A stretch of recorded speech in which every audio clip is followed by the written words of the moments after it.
We are now in conversation with Ashish Chauhan. He's the MD and CEO at NSE. Mr. Chauhan, good afternoon and thanks for taking the time out.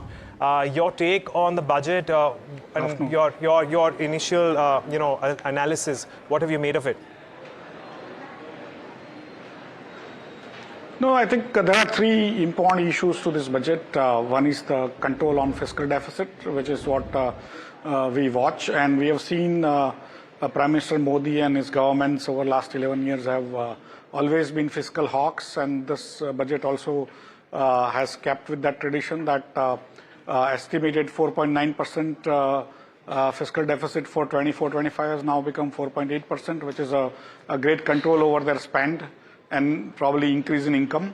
And the next year, 25-26, it's going to be 4.4%. So that's telling you the trajectory on which they are going. The second part is they have also kept a lot of money in the hands of the middle class. I think up to 12.75 lakh rupees.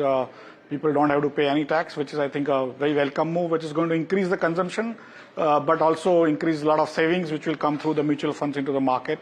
And that's, again, a welcome move. And third part, which is also absolutely important, is the increased focus on infrastructure creation and investments, which will go up from 10.2 lakh crore to 11.2 lakh crore. And this year, financial year 24-25, the government has not been able to spend what they had estimated because of the two large elections.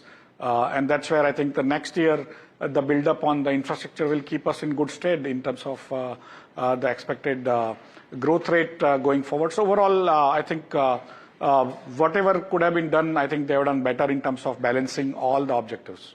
Right, Mr. Chauhan, Mahima also joining in. Now that no tax till 12 lakhs for the new tax regime, which means that more cash in the hands of these retailers and a common man.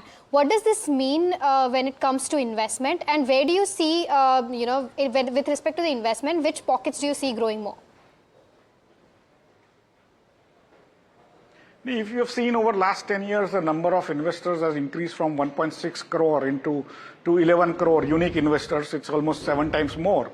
And India is becoming more middle class. And that middle class is now not only adding to consumption, which it should, with almost 50,000 to 1 lakh rupees coming into the hands of each family. But some of them also invest into the markets via mutual fund or directly.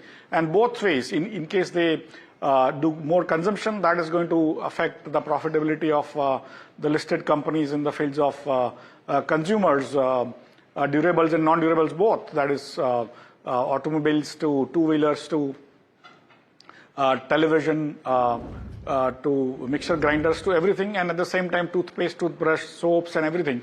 So overall, the consumption increase will help, as well as the investment increase will help. Both ways, the markets, I think, have been given more